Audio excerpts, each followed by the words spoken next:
Welcome to the Floyd Memorial Library podcast, where we sit down with the people who give shape, texture, and voice to life on the North Fork of Long Island. Some are rooted here by generations, others arrive by chance or choice, but all carry with them a piece of the story. We talk about what's changing, what's worth holding on to, and the currents of history, both quiet and loud, that run through this place. I'm your host, Christopher Bianchi, and for episode 190, we sit down with Mary Jane Dinizio, a lifelong Greenporter whose memories stretch back to a time when the village was a very different place. Born and raised here in the 1930s and 40s, Mary Jane grew up surrounded by a close-knit community where family, faith, and hard work shaped a daily life. In our conversation, she reflects on her family's roots in the area, what children did for fun in those days, and her experience working at the Greenport Basin and Construction Company during World War II, a time when the village's waterfront buzzed with activity. We also talk about how Greenport has changed through the decades, what's been lost, what still endures. It's a conversation filled with memory, humor, and heart, a portrait of a life intertwined with the story of Greenport itself. So I hope you enjoy episode 190 with Mary Jane Dinizio. This episode was recorded August 13th, 2025. Thank you so much for coming on the Floyd Memorial Library podcast today. It's really a pleasure to have you on today. Thank you for having me. Definitely. And so I just want to start off, if you can give your name and where you were born and raised. I was born in Greenport, New York, at Eastern Long Island Hospital. I was one of 4 children. I was brought up primarily on 6th Street in Greenport. For a short time in my young life, we had rented homes. And then when my grandfather died, we moved into his home on 6th Street, and I lived there from approximately 7 or 8 years old until I moved out and got married in 1944. No, 48, excuse me. And how far back does your ancestry go here? My grandfather was here in the 1800s, but I don't have any dates in my head. Okay. My mother, I see I should have brought some dates with me. That's okay. She was born in Greenport. Mm-hmm. But my grandfather was an engineer on the Long Island Railroad, and he traveled.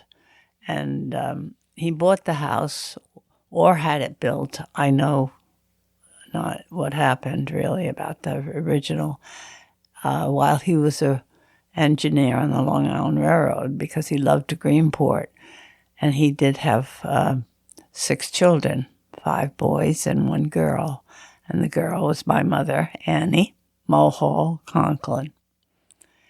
And I just loved it here. I had a happy life and a good childhood. I had my 3 older siblings who rather spoiled me because I was the baby. And in 1944, I graduated from Greenport High School and worked for a while for the village of Greenport. And I started work there I got married in 1948. And my first son was born in 1950. And my second son was born in 1954. And the tragedy of my life was, of course, losing my oldest son in 2001. And he died of cancer. Then my youngest son got married a local girl who is lovely, and my daughter-in-law, and I now have many grandchildren and many great-grandchildren and 2 great-great-grandchildren. And some of them live locally, and some of them live in Florida. Yes. And did you get to meet, just to go back, did you get to meet any of your grandparents? I knew my grandfather very well. I never met my grandmother. My grandmother died when I was 2, so I really never knew her. Mm-hmm. But my grandfather and I were good pals. Mm-hmm. And what about your parents? My mother was born, I think she was born here. I know that because it's in the birth book in the village hall. My father was born, as far as I know, in the Aquaborg area. I know not too much about my father's history, but my mother had 5 brothers, and some of them settled in Greenport. You might know the name Mulhall. That was my mother's maiden name. What did they do or what did your father and... My father was, I would consider him a bayman, although he did purser. He served as purser on Shelter Island Ferry for a while. And he did some painting, local painting and house painting and things like that. But his job, he had a boat, and I might comment about it. During the hurricane, he did tie it up in the cove as best he could to a stake, secured it as best he thought he could, but it did get loose. And it came up in the area of Oak Grove, which was a public beach, between 2 trees with a minimum of damage. And we always thought that was sort of a miracle. Yes. And I, was up and down to the beach all the time. And my playground was down at the beach with other friends that I had who lived in the area. And where did you grow up in Greenport area? 6th Street. 6th Street. Mm-hmm. Yeah. And how did the neighborhood feel at that time as a child? Very friendly, but not too many children on 6th Street or youngsters. I had to sort of go over to 4th and 5th for my friends. And we had what we called the gang. It wasn't a gang per se, but there were 5 or 6 of us girls who used to meet on the corner of 5th and Brown, and we would walk to school together every morning. I would walk up just a half a block to the corner and meet them, and we would all go to school together for a while. Did you have a favorite place that you would hang out, like not the Coronet, but maybe Paradise Suites? Paradise Suites, yeah. We'd meet there for a Coke once in a while. And, of course, after a game or a football game or something, we would go down there to Paradise. And other than that, we just hung around at home and around the streets. We all rode bikes and played stickball and things in the street. And there was not too many cars around at that time, so you could play in the street a little bit more. And, of course, as a real young girl, I remember playing dolls all the time. I loved to play dolls. And we had one large closet in the house, and once in a while I would make that into my playroom. And then after my grandfather had died and we really settled into the house, I had a shed that he had used, and my mother and father gave it to me for a playhouse. And gave me old furniture and rugs and curtains, and I had that fixed up for our playhouse. Mm-hmm. And would you see a lot of after school, would you see a lot of the baymen going into work or... Yes. There were a lot of men who worked. There was one man down the street who worked on the railroad, and he went by every day in his uniform. That was Mr. Thornhill. And then there was another Mr. Nichols who worked for one of the oyster shops. And I don't know where he went, but he came up the street every morning, and he always fascinated me because he had half of his arm amputated, and he had a hook, and he carried his lunch pail on that hook. And it was quite a fascination to a young person. Yes. I knew all the neighbors, and even today, when I take a walk, I'll say, I remember Mrs. Amont, I remember Mrs. Halleck, and, the different people who used to live there. Mm-hmm. And were there any other, you mentioned Paradise Suites, but were there other places that you would go, either the bowling alley or some of the other delis in the area? Not really. The corner store, there was a small corner, I call them corner stores, on 6th Street, and there was another one on Flint Street next to the firehouse. Mm-hmm. And we'd hang around the stores sometimes. In fact, my uncle owned the one on 6th Street for a while, and I worked for him for a little while in that store as a teenager.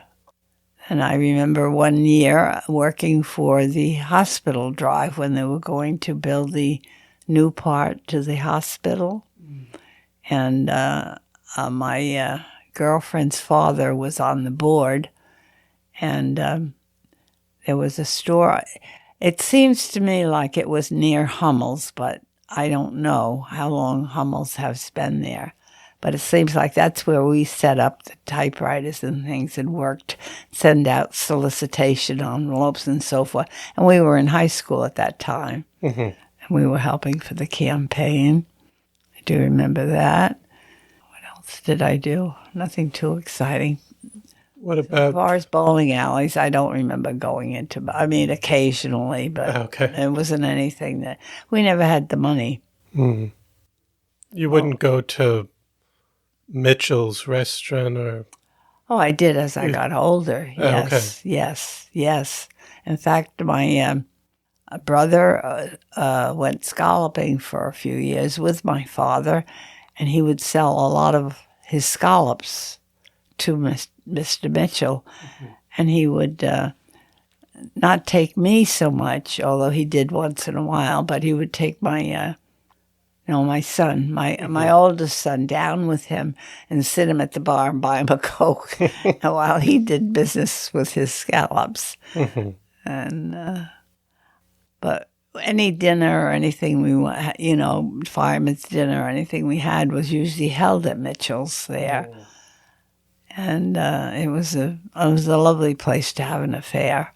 Mm-hmm. And there were a few fish markets, but would you have, like, in terms of what you would be eating as a child growing up, would you have a lot of seafood or not? Oh, yes, from my father. Oh, okay. Oh, yes. I would have to once in a while walk down with a pail to the 6th Street to get the scallops. Okay. And then after a while, he started opening them in the garage until the health department stepped in and made things difficult. And he used to have 2 local women who came over, neighbors, to help him open scallops every year. And, of course, my brother would help him, too. And he tried to teach my youngest son once, and he says, he said, damn kid is never going to learn how to open a scallop. And he's the one that had started he bought South Hole Fish Market from the Morrises. Mm-hmm. And, made it into a fish market. Mm-hmm. And then my other son became a plumber. Mm-hmm.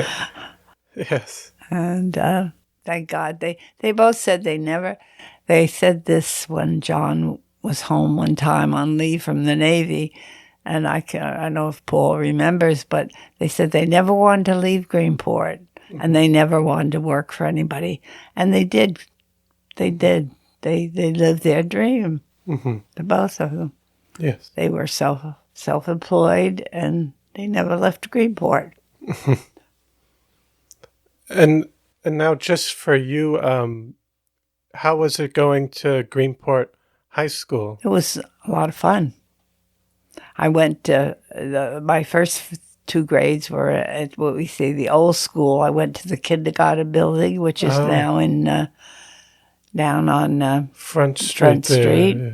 I went there to kindergarten. I went to another building for first grade, And then in 1932, I believe it was, around that era, we moved to the new school. And my one sister graduated from the new school. She never went there, but they held the graduation there because the school was completed. And I remember going to her graduation there. And I think my oldest sister probably graduated in the auditorium. I can't say that I remember that. She was 13 years older than I was.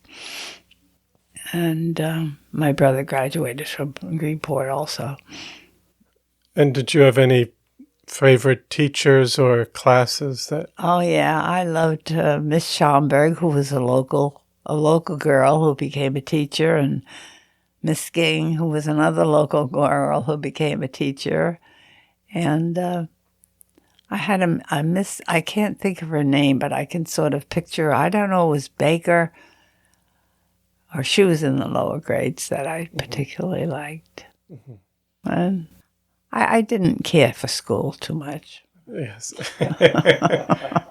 It was a necessary evil, I think, in my day, for me anyway. Yeah. Were you thinking about what you wanted to do coming out of?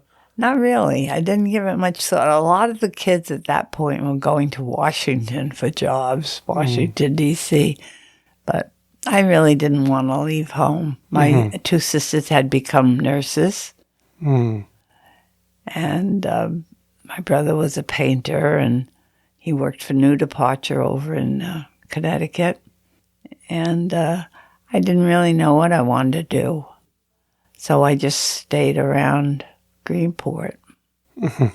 And I met my husband, or I knew him. I mean, he was a Greenport boy, grew up in Greenport. And eventually we got married in 1948. It's a little blur in there, what I did for a living. I must have done something to make money, but I don't know what it was. Shipyard. That's right, I did. Thank you, Paul. I forgot about. Yes, I worked for the motor vehicle. Yep. Yes, I did. I took a civil service test and worked for the motor vehicle in Riverhead when it used to be in the basement of the courthouse, the large courthouse that's in Riverhead. I worked there. And the jail was out in back, and our typing room was the back room, so the jailbirds would be hanging out or looking out the windows at us typing back there in the typing room, as we called it. And no, I was working there when I got married. Was going to continue to work for a while, and then I, of course, had to ride the bus because I didn't drive at that time, and I wasn't getting home till 6 o'clock, and my new husband wasn't liking that too much, so he said, "I think you better leave work." So I retired shortly after I was married. I didn't work too long after I was married. And when we first got married, I lived in, if you remember the building that's on the side street by the candy store, where the candy store used to be on the corner of Front and Main. Yes. Well, that building was owned by a friend of mine, and their daughter and son-in-law were living there.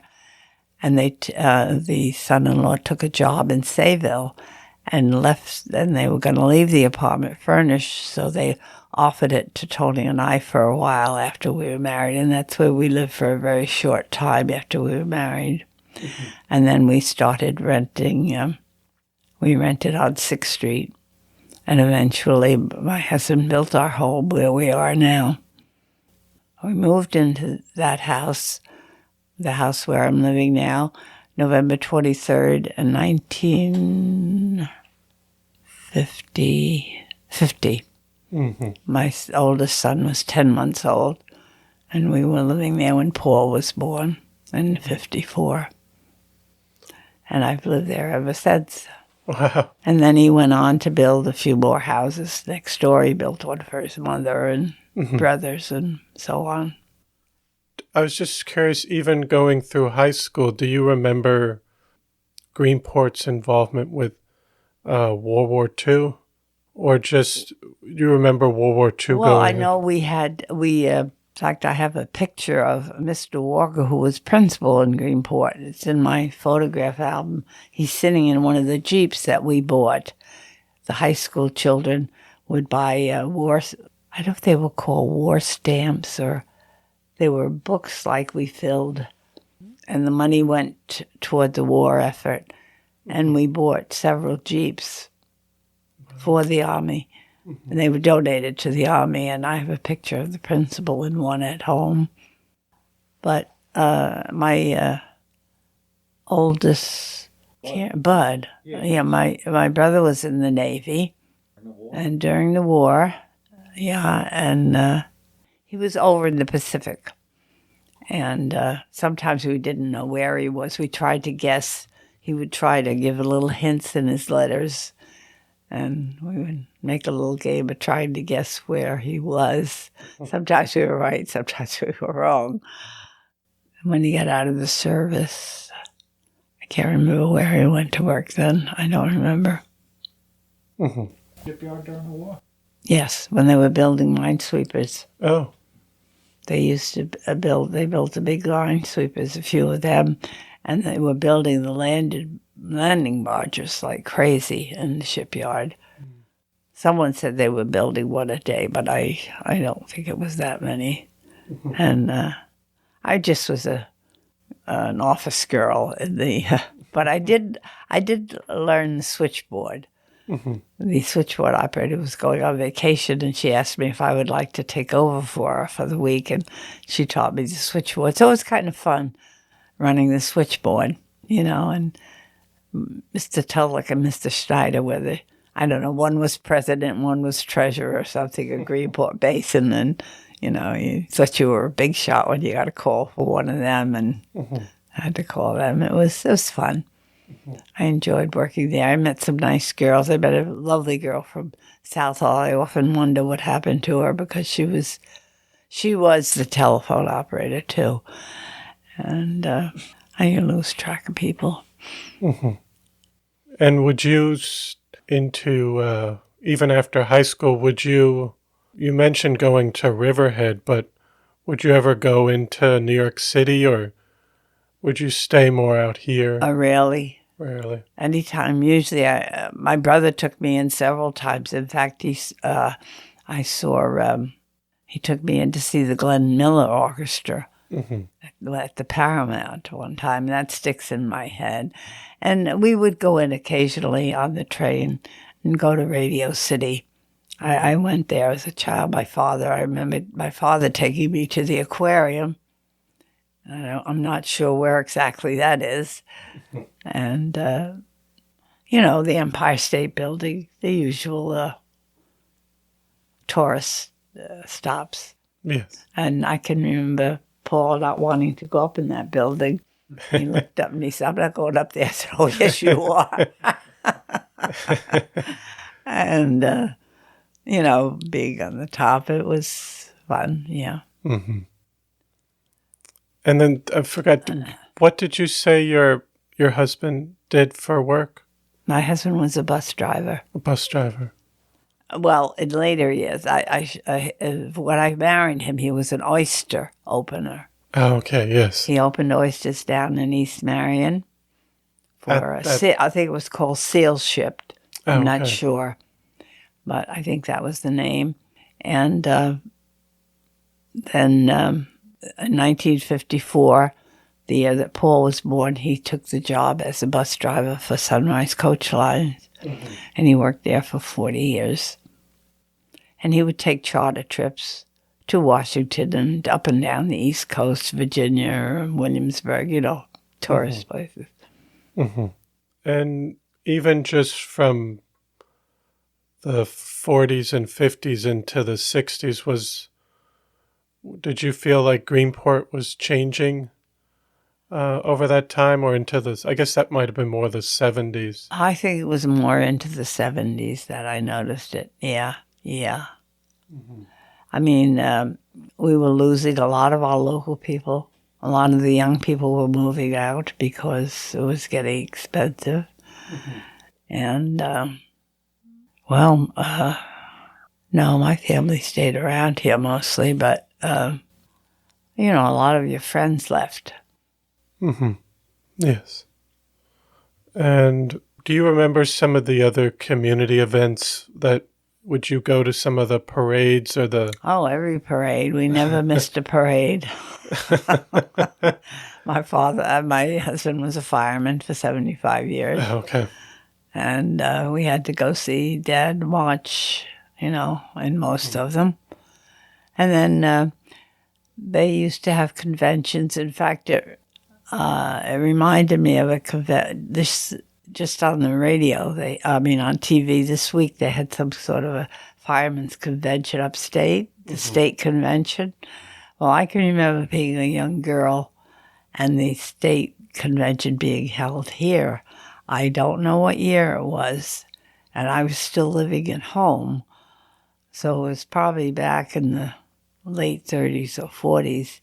And we let one of the visiting firemen, sleep in our house. And my mother made, provisions for him to stay because they had the local people put up the firemen who came. Don't know what year that was, though. But that was, back quite a way. What about whether they had circus? We had circuses, yeah. I didn't always go, but I would be taken once in a while, and a carnival. Yes. And also, would you come to the library at all here? Oh, yes. Yes.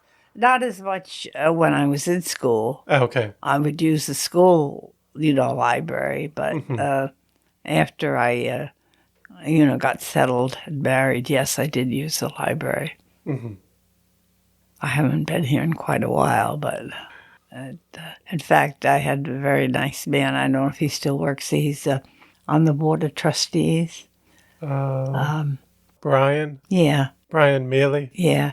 I met him in IGA one day, and he says, "Do you still go to the library, Mrs. Dinizio?" And I said, "No, it's too hard for me to, get up and down and everything." I said, "It's much easier. My daughter-in-law brings me books." And he said, "Well, now, listen, I will get you a book anytime you need one." And I said, "Well, that's nice to know." Yes. He had made that offer. And do you remember some of the... one that stands out like a big event was the Mitchell fire. Oh, yeah. Well, and the fire, we had a fire in the Katz building, too. We called it the Katz building. It's there now. T-shirt place or something, I don't know. Yeah. That building. And then another big fire was the bowling alley. That happened... my husband and I were at a dance with friends at the skating rink, and most of the men left for that. I think that was on a New Year's Eve. No, was that Dros's then? On New Year's Eve, I think it was. It was one, because we were at the rink at a dance, yes. I could have been Dros's, but the bowling alley was another large fire, too. I don't remember any other big fires, really. The Brown store. Came to, yeah. Cranch's. Yeah. Cranch's shoe store. That was in there. And Bush's lady shop used to be in there, too. Yeah. But do you think one of the bigger events of the time was the 38 hurricane? Oh, probably. Yes, that was, yeah. We had never had a hurricane before. We didn't even know what was going on. The school would not let you, I'm trying to think what grade I was in, 38, 7 maybe, 7, 8, 6, something like that. I don't remember. I have to figure it up. But they wouldn't let the children out of school unless a parent came to. So my father did come up to get me, and he took the back way home, which was very unusual. across the railroad tracks and through the back. In fact, right where I live now, we came. He thought that was the safest way to come. And he did bring me home. And we lived at the head of Brown Street. And the wind was blowing that rain so hard that it was coming in our front door and running down the register in the middle of the house that we had, the furnace. Wow. Oh, it was really bad. And we lost fruit. We lost every tree in the backyard, which was a cherry tree, an apple tree, and a pear tree. And they all went down. And, of course, if you've seen the pictures, there's a lot of other trees, too. But my father's boat came up safely between two trees in Oak Grove. Yes. Wow. And I don't have that picture, and you don't have it either, do you? I have it. Oh, you Not do the have? Not the picture of your father's boat. Oh, well, that's the I one. showed him the pictures No, of the- no, I mean the one of the dance boat. I had Yes. somebody will swipe that picture, and I never got it back, I guess, because it's not in my album. Oh, no. And I had a picture of it between. It was almost like God steered it right between two trees, minimum of damage, which was his livelihood, And do you even remember just the next morning walking around and Well, I think we were too busy cleaning up. Yes. I don't really can't say that I remember it. Okay. I mean, I saw more from the pictures than I really did live Yes. because you couldn't get around. The wires and the poles and things that were down. And to go back a little bit further from there, would your parents talk about the Great Depression and if that affected people out here? Oh yes, it did. Before my grandfather died, we rented homes. We lived here and there, and I can remember one winter, and I just remember hearing the conversation that my mother and father were having. And he had an uncle my father had a half-brother who lived in Riverhead, Fred Lewis, and he was a little more wealthy than we were.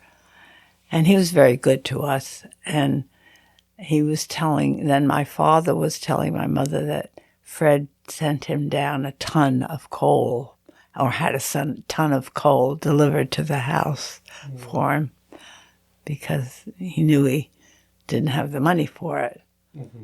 But I feel as though I had everything I needed growing up. I don't feel like I ever had to do without. My mother was a sewer, so she made most of my clothes anyway. And I don't feel like I did it. It deprived me of anything, really. Yes. And do you feel like with Greenport today, it's changed a lot? Do you still feel like you see some of the... Well, I feel as though it's not as neighborly as it used to. Yeah. I can remember my mother never going to visit one of the neighbors that she didn't carry a piece of cake with her or a bag of cookies or something, and vice versa when they came to see her. And I would go with her, being the little one, I would always be dragged along with her. And I don't think we have that neighborliness, or what I don't know what to call it. It's not the same. Yes. And some of the people who have come out here, I don't care for. They're rude, and they really treat us like has-beens. That I know that we've been called that. We're has-beens. Well, we are, but we got the place going. Not me per se, but my ancestors and the people that I know. Yeah. They're the people that made the village. That's the way I feel. I feel these newcomers are Not just some of them are not deserving of it. Yeah. But we've had a few bad experiences. But Yes. and then there are some nice ones too. Yes. And then it has gotten expensive. Oh yeah. Oh yes, golly, it has gotten expensive. Yeah. Yeah. And even just a lot of this, there's not really any stores left. I mean, Preston's was here and Claudio's was here, but there's not many stores left that you remember growing up with. No. There used to be where along next to, I would say probably where Andy's is, there was a Royal Scarlet store. That was a grocery store. And that was the one my mother did business with. And they delivered. She'd call up, and this morning or early in the morning, and they'd deliver her groceries to her. And we had delivery trucks also. There was a Dugan bakery. In fact, he made my wedding cake. Oh. Not he, but the company. And there was an Italian truck that came to a lot of the Italian people. Tony's mother bought her cooking oil and stuff from an Italian truck driver who came around with his truck and sold his wares. And we had the old ice man, too. I remember having an ice box and the water pail underneath the... Yeah. Did you empty the water pail today? No, it's flooding the kitchen. And in fact, my husband worked as an iceman for a while. But, I do remember the delivery trucks and things that would bring things to your home.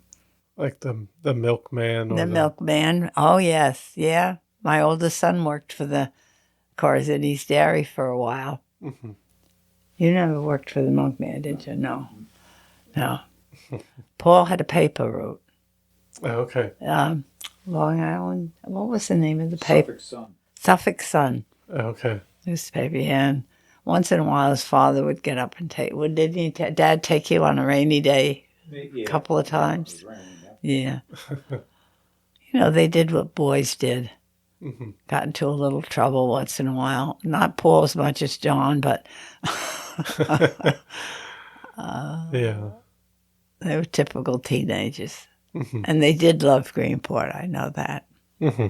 Yes, and just you mentioned some of the changes, but what do you probably miss most about the way Greenport was?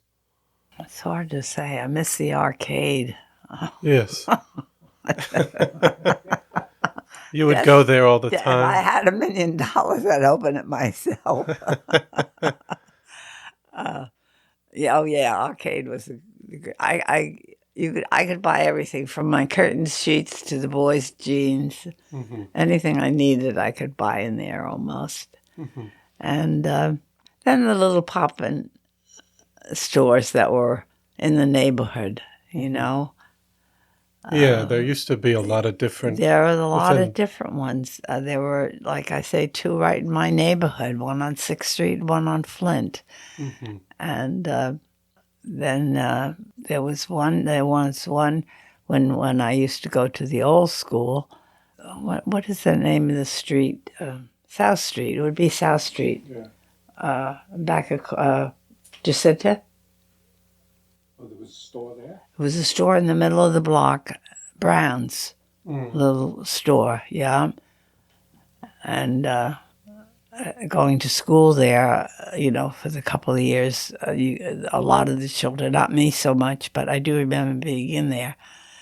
I remember it more as a candy store. Now, whether he had other goods, I don't remember. Mm-hmm. Yeah. And also, did you have a role model growing up that you can think of, or I'm trying to think. Like Frank Sinatra and Glenn Miller. I mean, they were our favorites. I can't say that I did. Mm-hmm. I guess I like Shirley Temple and Diana Diana, what was the singer? Diana, she had a lovely voice. But I remember wearing Shirley. My mother would buy me Shirley Temple dresses, and I have Shirley Temple paper dolls, and I would say probably Shirley Temple. Yes. And would you go to the movie theater? Yeah, we used to go Saturday or Sunday afternoons. Yeah, yeah, and they most always had cowboy shows or. It would be children's shows. Yeah. Tell me about Widow's Hole.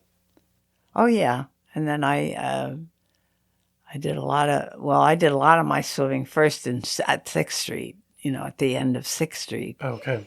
And then as I got older and as a teenager, Widow's Hole was our hangout. We would go down. Do you know where I'm talking about? Yes. This would be at the end of Clark Street into the creek there. Yeah. And of course, your first, as you're growing up, your first year was to swim across to the breakwater, the small breakwater that goes, in there, and you sit there and get your tan. That's where you'd get your good tan all summer. Sit on the rocks there. And the oil tanks were still there, of course, when we used to go. And yeah, we hung out there a lot. And a family by the name of Huntley's used to own the big house on the corner where Mary Fluto lives. And they had I don't know if she was their niece, granddaughter, or what exactly now. I think she was their granddaughter, who was around my age. Phyllis Jewell, her name was. And she lived in the city somewhere near Manhattan.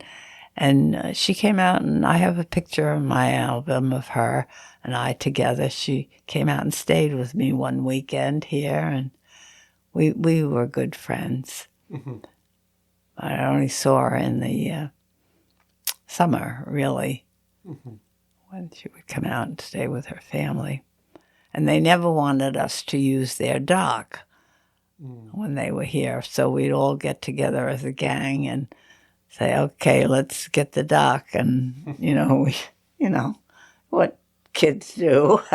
And Mr. Huntley would come out the back door swinging his arms and stick at us kids going off the dock. Kid stuff. Yeah. And would you say you would stay mostly in Greenport, or would you go to Orient, East Marion, or South? No, we stayed mostly in Greenport. Yeah. We rode a lot of bikes. We all had bikes, and we, nobody had a car back in those days. In fact, my first dance was at St. Agnes Hall for CCD. And actually, I went with Donald Bourne, No, that was something else. I went with Bernie Van Popering. Oh, yeah. Yeah. And we walked up. He came to the house and got me. We walked up to that. And I don't know how I got it. Maybe we walked to the prom, too. I went with Donald Bourne to the budget prom. And that's strange. I don't remember how we got there. But we did get there. And we used to, after the basketball games, they always would have a little dance in high school. This is when I was in high school. And, the kids would stay, and we danced to records, of course. And that was always fun. And was there where the American Legion is? Would you go there for? Not until I was married. Oh, okay. I mean, then we would go there. Okay. And BYOB, Yeah. At that point it was bring your own bottle. And I've been to many a dance there, yeah. And then one time they had I think of this, that was for the First World War, they had it fixed up, didn't they, that time? Do you remember the time I'm talking about, the rink? They had the tents, and I don't want to say a replica. I don't know what. At the time that Scott peeled the potatoes. Well, and they had the guns that during, and it would be a sort of a takeoff on World War One, and my grandson, you and I, and your father and Scott went down. Chris was off with Jamie at her gymnastics as usual, and we went in, and Scott asked you, let's get the potato. They were having a contest to peel potatoes. You don't remember that? No, I don't. You don't remember that? No. Well, I'll tell you the sad part that sticks in my mind, Paul. He and his son, Scott, entered, and they won. They won the potato peeling contest. And then his wife walked in with Jamie, who had been to a gymnastic practice. And Scott was so excited to tell his mother, but yet his mother was so excited to tell us something that they didn't get together for a while. And I always felt sorry for Scott that day. Because I think he wanted to tell his mother so badly that he won that potato peeling contest, you know. And, but, I mean, he did eventually. She got better than me. I don't remember. You don't remember that? Yeah, it always stuck in my mind. I always felt a little sorry for her because, you know, Jamie did this. And then once she settled down, then, she was so happy that he had won. But it kind of blew his ship a little bit. Yeah.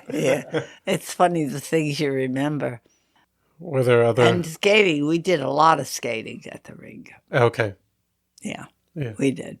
Everybody, I mean, I had my own skates after a while, and most of the, kids that I went with had their own skates.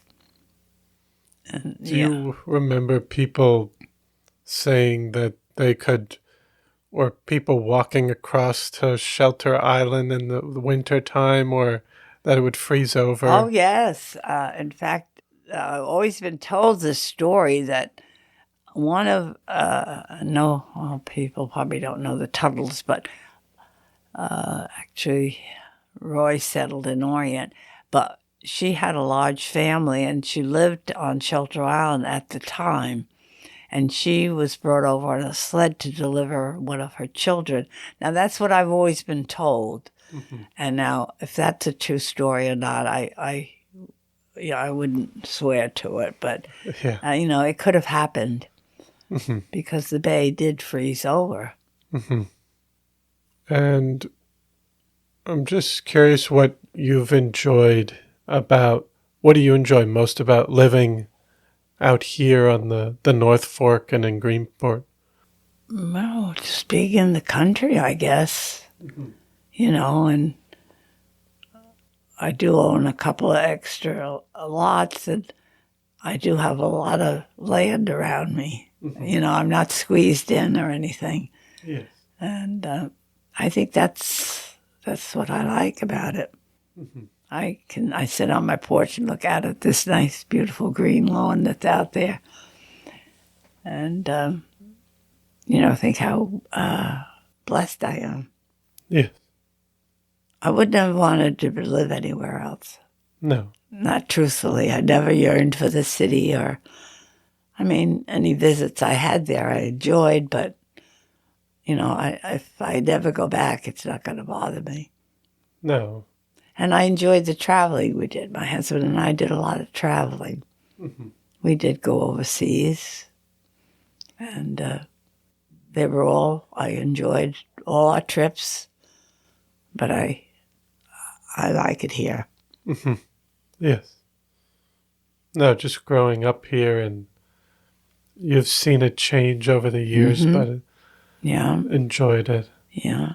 And there has to be change, I guess, no matter what. So, but hopefully it still keeps its ruralness and character. I hope so.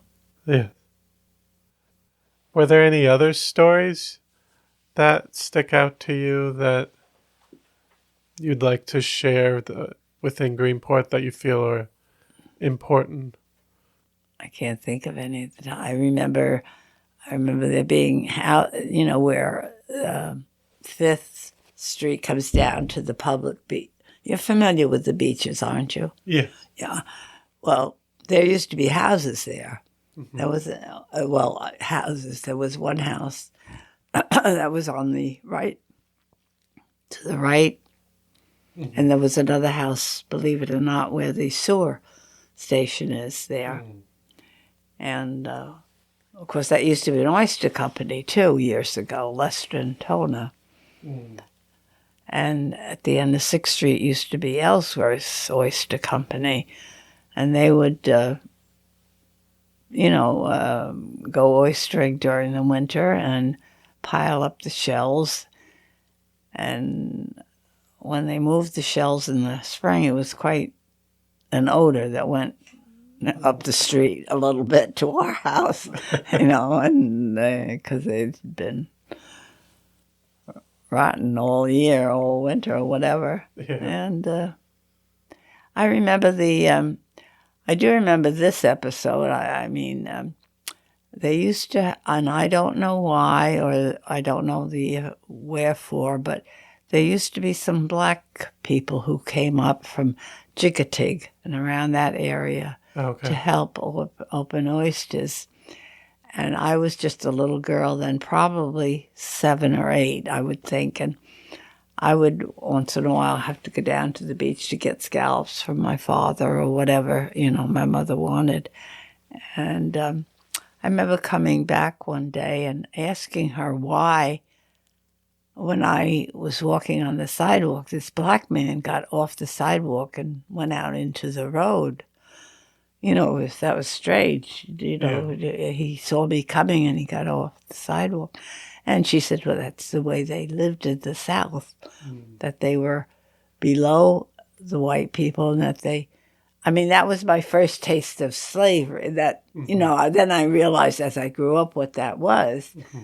They were the slaves and we were above them at that point, so to speak. And, she tried to explain it the best she could. Yeah. That's the way they lived down south. They had to get off the sidewalk for a white person. But in Greenport, the school was integrated, so you were used. That was surprising for you. It was, because I'll tell you another story. When I went to and this would be the old school, probably the first grade it wasn't kindergarten, but I kept coming home and talking about Mildred. And I think her last name was Goodwin. I'm not sure. I keep trying to think, but I think it was Mildred. And I kept saying to my mother, can I have Mildred over? Can I have Mildred over? And Mildred was a black girl. Mm-hmm. Quite bigger than me. She was a big girl. And my mother went, and she said, oh, yes, Mildred could come over.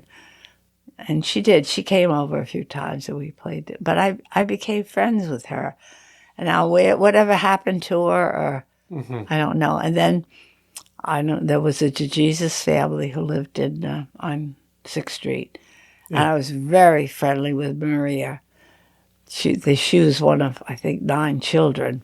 Yes. And she graduated with me. We went to school together. And she and I played in that playhouse a lot. Mm-hmm. So I didn't see color as a child, really. I don't, yes. Definitely. It never bothered me. Mm-hmm. Yeah. And just over your time here and your experience through life, is there any advice you'd give to the people growing up today? No, I'm not one to give advice. Not much. Paul does that. No, just be yourself and be natural and be friendly. Like, some of my neighbors now, Paul spoke to a young girl today. I didn't know her. She was my neighbor. Mm-hmm. You know. You wouldn't know. I mean, when I say neighbor, her backyard and my side yard meet. I mean, we wouldn't have occasion to meet, really, because, of course, we have a fence up, there's trees up, and, you know. But I don't think we're friendly and neighborly like we used to be. That's what I would like to see. That, too, I mean, there's a limit. Yes. You know, you don't want a neighbor that's going to be sitting on your doorstep every day. No. But just not. Yeah.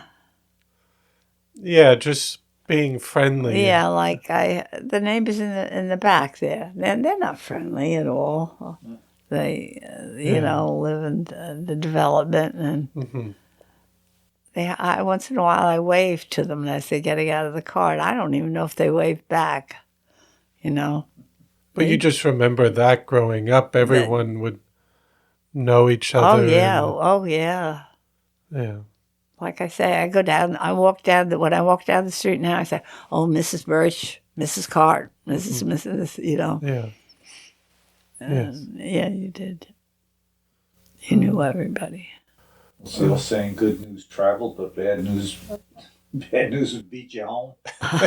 Yeah, something like that. Yeah. We didn't have any bad kids really around either. I don't think.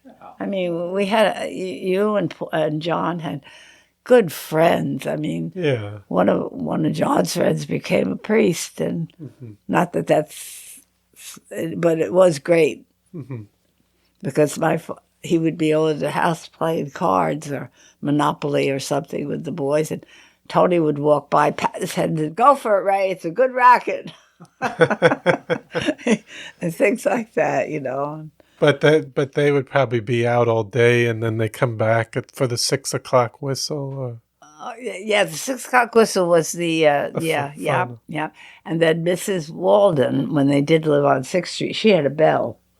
Do you remember that? She'd ring the bell. She had, she must have had a real big school bell, I think, because. And they knew they had to go home. But 6 o'clock usually was the time for the kids to come in. Yeah. And then you mentioned St. Agnes. Is that where you went to church? Yes. Oh, okay. I belong to St. Agnes. Yes. I've gone there all my life, yeah. And the boys went to St. Agnes School. Oh, okay. Through the 8th. Well, no, you went through 6th grade. No, I went through 8. You went through 8 too? Yep, 1st through 8, yep. And then you'd switch over to Greenport. To the Greenport, yeah. Yeah. Mm-hmm. Did you go to Mother Mahoney Hall? You must have. I remember being in there. Okay. I think we might have started 1st grade in there and then moved over to the new school. I remember going there. Okay. I remember going to the high school for kindergarten. Mm-hmm. And then, you had Irma, not Irma, Copen there. What was her name? Mrs. Copen. Mm-hmm. Yeah.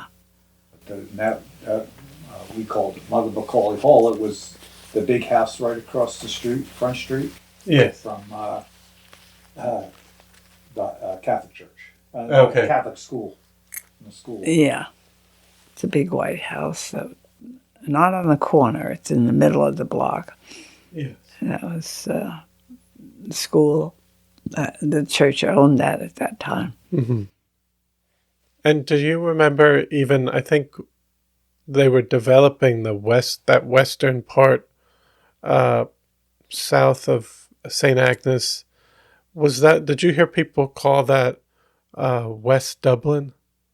We were always called West Dublin. West Dublin? Yeah, that's where I grew up, West Dublin. Yes. Yes. Yeah. Yeah. Yeah. Because there were a lot so many Irish. Yes. My family were all Irish. Mm-hmm. And all of, the Mulhalls and the ones that settled there and the Gangs and Kings. We had, where I lived, as I said, it was like the head of Brown Street. You know, if you come up Brown Street, you run right through my house. But on three corners, we used to laugh all the time because we had three sisters. They were all married, but one was Mrs. Fury. She baked delicious pies. Her husband had a little diner down in town, Bill Fury. And she was a pie maker. Then her sister Grace lived across the street. She was Mrs. Ging with a G. Okay. And then across on the other corner over here by us was Mrs. King. And they were three sisters. And once in a while they'd get to hollering across the street to each other. May, are you there? May. Or Flossie was one of them, or Saucy or something like that. It was so funny. And us kids would always make fun of them, you know. But they were nice people. I don't mean to say that. But and we had the mayor live across from us too when Jake Tyler was mayor there. Oh, really? He lived in. I didn't know he was mayor. Yeah, Jake Tyler. Yeah. He was. I think he was mayor at one time. Oh. Now I have to double check that. Yeah, I don't This know. would be what? Do you know Whitey Skresic? No. No. Okay. Yeah, I'm sure he was. And back in when because I can remember him coming out. He lived in the house. Right at the head of Brown Street there. No, he lived on Clark Street. Now, wait a minute. The corner of Clark and 4th. Yeah, but he lived there in 1938. Oh, okay. This is when the hurricane... I wasn't even thought of that. The hurricane was over, and we finally got... we were without electric 2 weeks, I think, at that point. After that hurricane, that really whooped it bad. And he's out there with he's a little nutty, I thought, but out there with a pot and a pan. Oh, we got electric. I always remember that. Yes. That was Jake Tyler. Then they they moved to 4th Street. And They lived right behind then they lived, Andrea lived there. And for a short time. His daughter. The daughter. All right. Yeah. Okay. Yeah. Because as a kid, Kip Skresic, he would be over all the time running, because Mary Ann and Al had their trailer. They were living in a trailer there for a while. You don't remember any of that, though, I'm sure. Do you remember when? I don't remember. No. No, you wouldn't. Yeah. Mary and Al had a trailer they lived in for a while in the back. Uncle Jim's. Yeah. Yeah. And then Ord and Lou used to come down with their little trailer for the summer. Yeah. And we were very family-oriented for a while there. Yes. We, you remember us getting together for dinner at night. Yeah. We have a vacant lot, which is 3 houses down from my house, but so my sister-in-law, who lived right there next to it, she had it easy. She'd just bring it out the back door. I had to carry mine across the sidewalk to down to the... We ate dinner. We had 3 picnic tables on the lot, on the vacant lot. And the 3, my family, my sister-in-laws, and my mother-in-law, who lived between us, and my other son, John and Pat, and Paul. Paul was still part of our family then. He wasn't married. Well, he still is part of our family, but I mean, he was living with us then at that point. I mean, I loved my life. That's all I can say. Yes. Yeah. I mean, a few things I might have done different, but they were so minor that... Mm-hmm. No, but I think we covered a lot. Was there anything else you think you wanted to cover, or I think we touched on it. I don't think so. Graduation party in the lot, the weddings. We held two lovely big weddings in my back lot. His son was one of them, and your daughter was the other one. And it was a beautiful time, really. For, it was, which one they had all the pies? That was Jamie's, I think. Yeah. And her husband doesn't care for cake. So she says, I'm going to have a small wedding cake. But she says, we're getting the pies for Briarmere. And all the pies ended up in my house for, so they could get to them when the time came. Yeah. For the caterers to get them. They were all in my house. And we had pie for quite a long time after that wedding because they all went in the freezer, the ones that were left over. Yes. Wow. Little things like that. That was, pretty sure that was Jamie's wedding. Yes. Yeah. Yep. And then Scott saw all the girls. Jamie was married in the church and Scott was married in our backyard. We had a trellis. What do you call that arbor thing for them? And, she came out from my back porch and it was very nice. Both of them. Mm-hmm. Beautiful affairs. Yeah. In fact, Father remarked about the noise from the band. He said, I could hear the band. They're not in the rectory.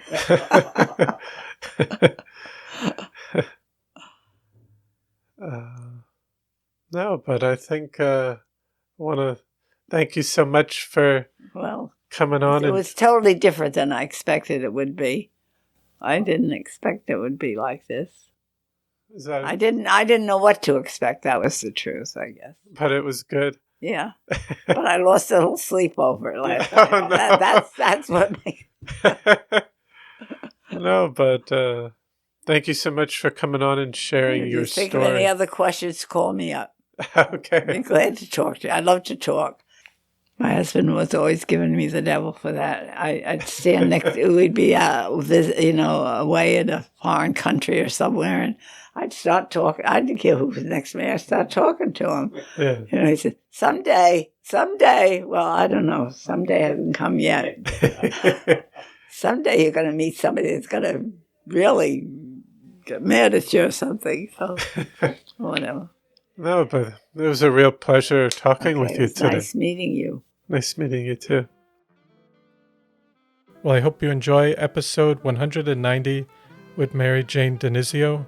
I want to thank you for listening to the Floyd Memorial Library podcast, and we'll see you next time.